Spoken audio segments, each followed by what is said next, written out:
Namaskar. Welcome to P Guru's channel. I'm your host Shriya. Joining me is Colonel Mayank Chaubey, and we're going to talk about how India now has become a global kingmaker. It's got a very compelling presentation to show with the help of slides on why this is true. And a small request to all of you, whether you're watching it on P Gurus or on Rananiti, please like this video and subscribe to our channel. Let's welcome the good Colonel. Namaskar, sir. How are you? Namaskar, Sriji. I am fine. Thank you. Your sound quality has gone down. The Oh, just clarity is not there. 1 second. Let me check. Yeah, this is better. This is better. Oh, okay. Thank you. Thank you. All right. All Perfect. set. Over to you, Perfect. sir. Great. So it's a great Tuesday. The temperatures have gone slightly up in Delhi, and I am enjoying my cold coffee as I speak with Sriji.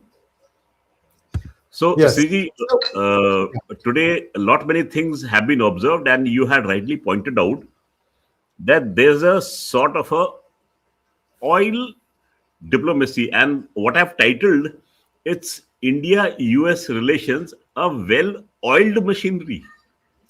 So there is a lot of oil which is now flowing into the presentation.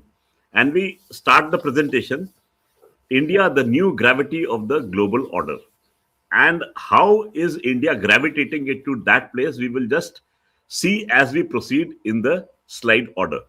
I hope you will enjoy the slide presentation. So sit back and enjoy. And if in case you're having a cup of cold coffee, you're most welcome to sip it. Hmm. yes, So sir. what I'll do is I'll okay, you do it. No, Now no. You this can do it, sir. I thought yeah. Go ahead, sir. I just trying to help you with the coffee. Ji. So this is the picture of the trade which is going on in the entire world. How the crude oil flows. The thickness of the arrows they show the volume of the trade flows. This is pretty confusing. Very good colorful map. But then we'll move on to the next slide. And the next slide is Oh, sorry. Uh, no, there. Yeah. yeah. So the next slide आप करेंगे श्री जी आप कर दीजिएगा है No, no, no. I leave it to you. I leave it to you. You know when to turn. Okay. So we go on to the next picture, and this is the daily volume of petroleum and other products which move through the maritime oil choke points. Now, let us remember that there are few places in the flow of the traffic that create choke points. The choke points are the Panama Canal. We all know the Danish Straits, not very important. Turkish Straits, not so important. Suez Canal, yes. Bab el Mandab is yes. Strait of Hormuz, of course, very important. And the most important is the Strait of Malacca. Now, if you see the volume, how many million barrels per day of oil is transported through these choke points, this will give you the rough picture. So, in the entire geography, Strait of Malacca holds a lot of importance, and so does Bab el Mandab. Now, if you add Bab el Mandab with Strait of Malacca, you are controlling nearly one third of the flow of wealth in the seas. Now, this is the number of days which is required to transport these things through these choke points. General knowledge sake, but not very important. But when it comes to brass tacks, it's very, very important. Point to note is the 44-day and the 48-day flow, because we are going to shift our focus to Strait of Malacca. Now, what is Strait of Malacca? It links the Indian Ocean with the Pacific Ocean. Now, it becomes the shortest route between the West Asia, that is Middle East oil and natural gas suppliers, and growing markets in East and Southeast Asia. And everybody eyes this place. There are other alternative straits around Strait of Malacca, and we will go to those straits straight away. These two straits, now Indonesia is a combination of a number of islands, and that combination is known as an archipelago. So in that archipelago, we have the Sunda Strait and the Lombok Strait as well, which is as shown on the slide. Now you can take your mind to Andaman Nicobar Islands, is on to the left of the slide. Then you have the Malaysian Peninsula, on the tip of the Malaysian Peninsula is Singapore, and the Malaysian Peninsula and the Indonesian Peninsula is the island of Indonesia is divided by a strait, which is the Strait of Malacca. This is the place from where 23.7% of the energy flows happens. Now, there are two alternate routes, that is the Sunda Strait on the south and Lombok Strait onto the southwest, but they are not that frequented. So, there is a lot of stress on the Strait of Malacca. Now, keep your mind to the position of Strait of Malacca and the Car Nicobar Islands, because the Car Nicobar Islands are just hugging the leftmost tip of Indonesia as we move ahead. Now, what is the importance of Strait of Malacca? It is the primary choke point in Asia. As we had discussed, 23.7 million barrels per day of oil flows. This figure is of 2023. I could not locate a figure much recent, but suffice to say that a lot of oil flow happens. And who is the main beneficiary of that oil? China. So it becomes the largest choke point in the world, and 70% of the total oil flow is crude oil. And crude oil becomes the basis of your energy. Now, why am I speaking of LEMOA?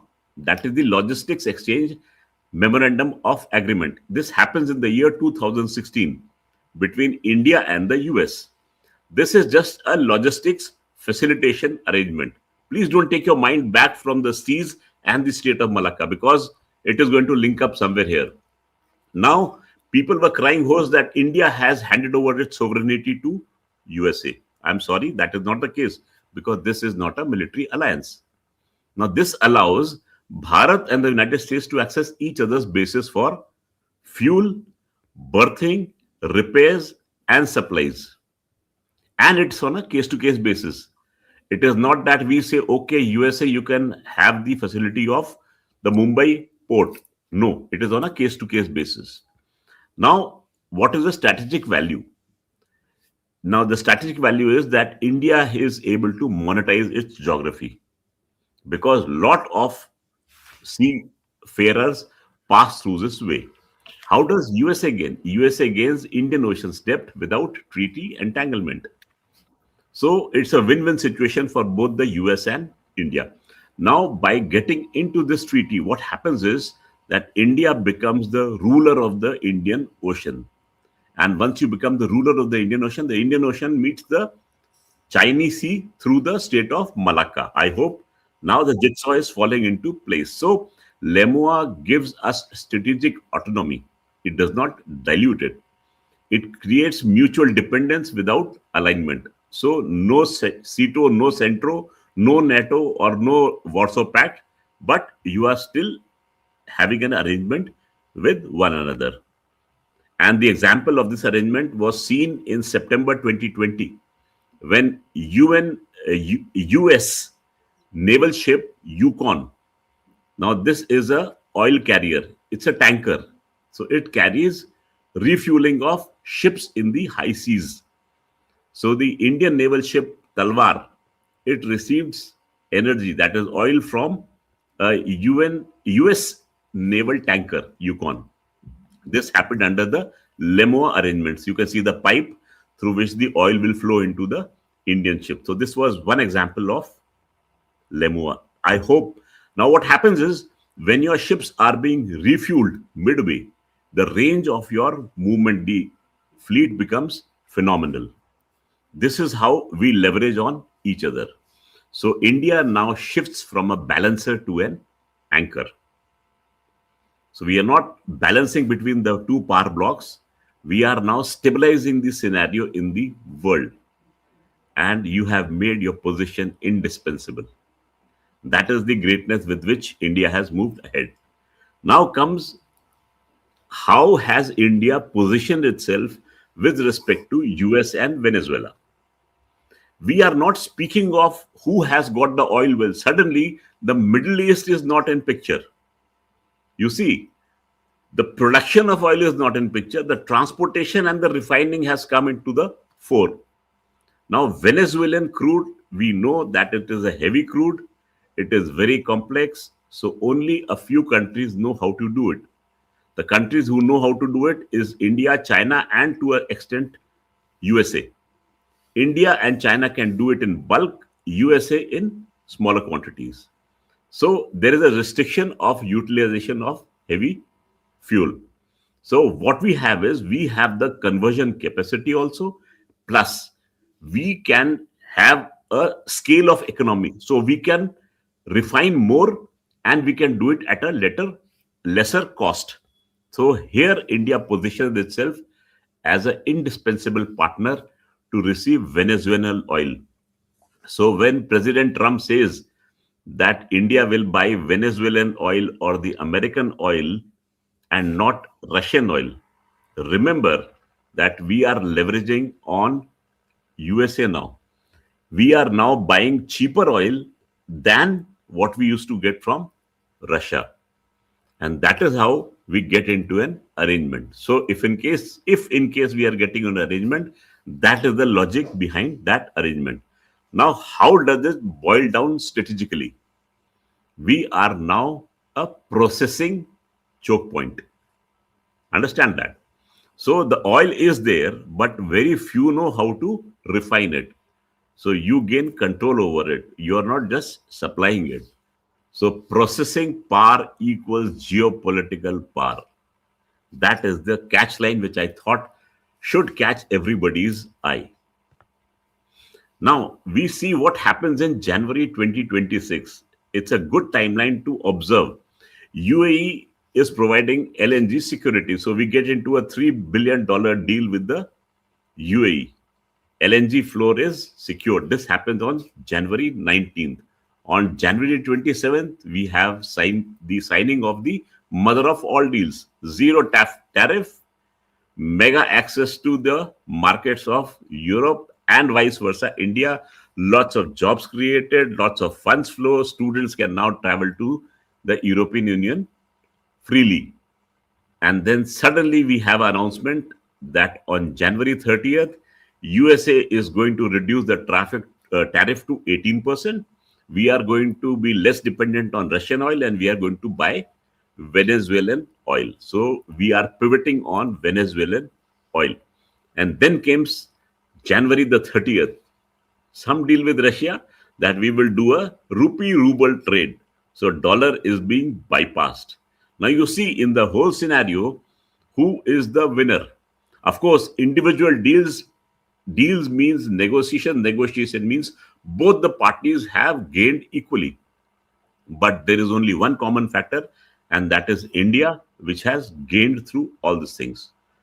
So we just run to the conclusion that India is the operating system of the new order. We were just discussing hardware with 3G, that how come he has such beautiful scenarios in the background and I have to make do with much better scenario with a presentation from 3G, which I place it very dearly just next to me. So this is how I dissected the flow of oil and how our relations are well oiled. Yes, Viji. That's very true. Well put and nice way to put it. Nice turn of words. Well oiled. Mayakji, the bigger thing here that's now evolving is Qatar is now kind of getting a little bit de-emphasized, at least vis-a-vis India. And Saudi Arabia also is getting de-emphasized vis-a-vis India. And in a not too distant future, Iran oil is going to come back online. And it may again de-emphasize these two countries even furthermore. So, given all these things, India is in a good position. But how does this get leveraged into prosperity for the average Indian? Okay, it's a very good question. Now, what happens is that Saudi Arabia gets into a military agreement with Pakistan. See, we know how to give a rap on the knuckles. And then suddenly you find that nine Indian sailors, they were not all sailors, one sailor and eight officers, all ex-Navy, Indian Navy, and they are put into prison in Qatar. And they are charged with spying for Israel.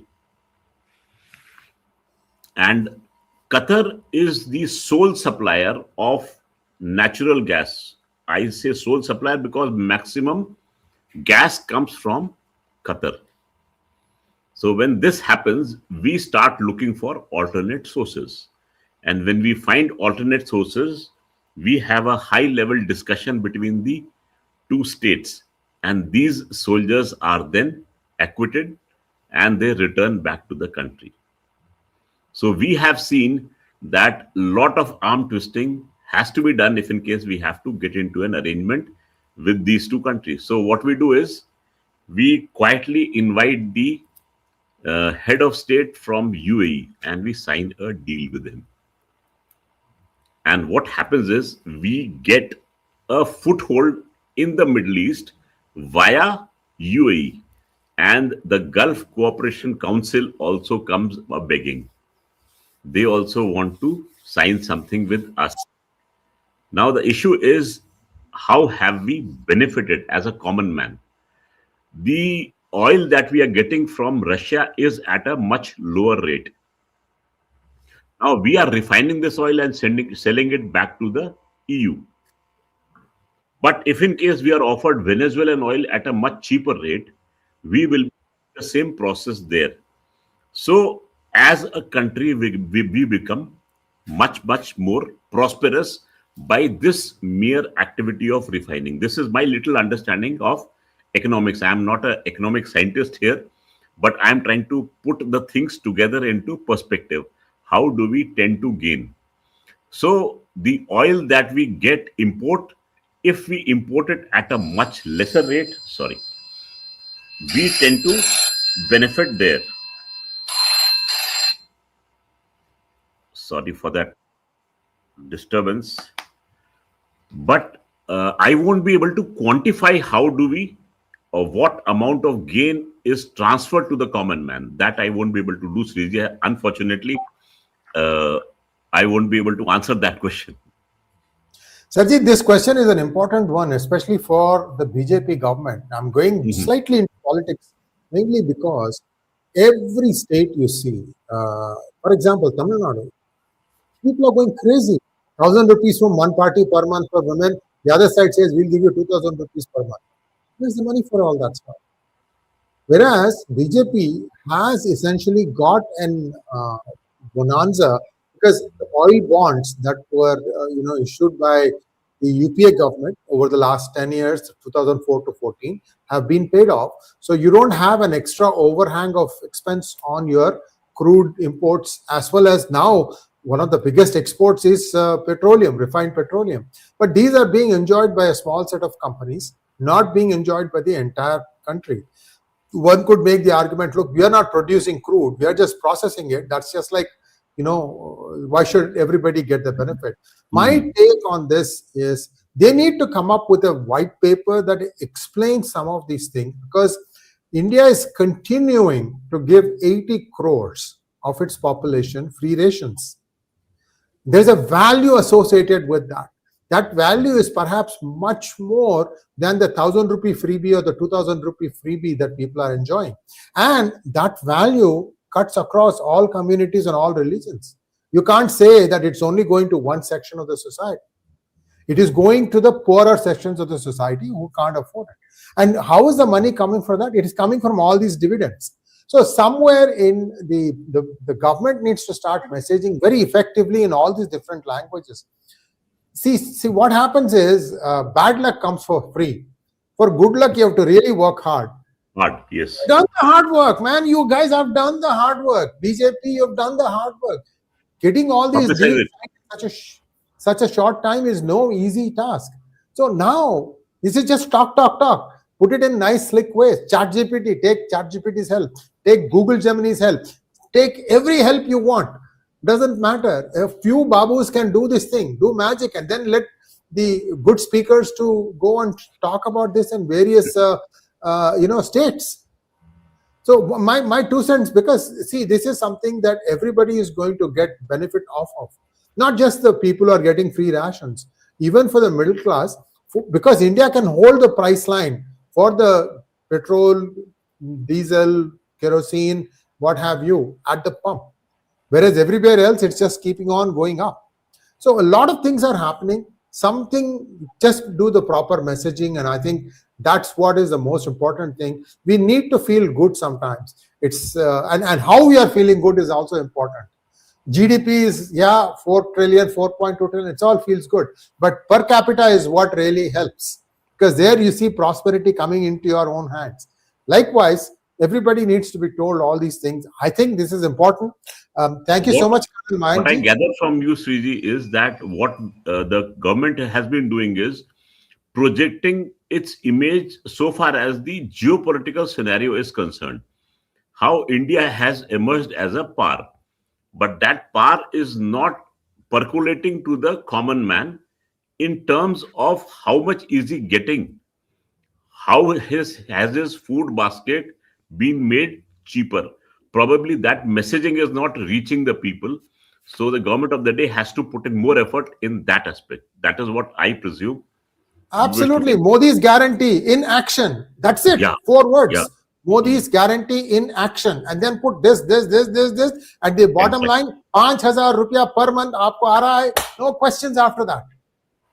That is the reason why I was prompted to write a small paper on the drawbacks of Operation Sindoor so far as the publicity is concerned. Right. We won it on ground. We won the thing on ground, but we lost it on paper. That is my thought. So that prompted me to write a paper. Of course, the government should listen to what you are saying, and it's a very logical thing. एक बार काम को करो और उसको फिर थोड़ा सा लोगों को बताओ भी तो क्या किया है आपने, so that the morale of the common man, it goes up. You have faith in the system. Otherwise, you start looking elsewhere. Thank Sirji, you. 2 of the states, if I remember correctly, they did not want to take the free rations. Satkela. 2 of the states are going to elections now. I mean, this is a fundamental right. You have the country, the government is giving you from the center, and the state says we won't allow this to be distributed. Ayushman का भी तो यही कहाँ scene का था. Logic है ये? Mamta Didi refused to take on the Ayushman scheme. Yeah. So when you're getting Anyway. free treatment for 15 lakh, how should you go about it?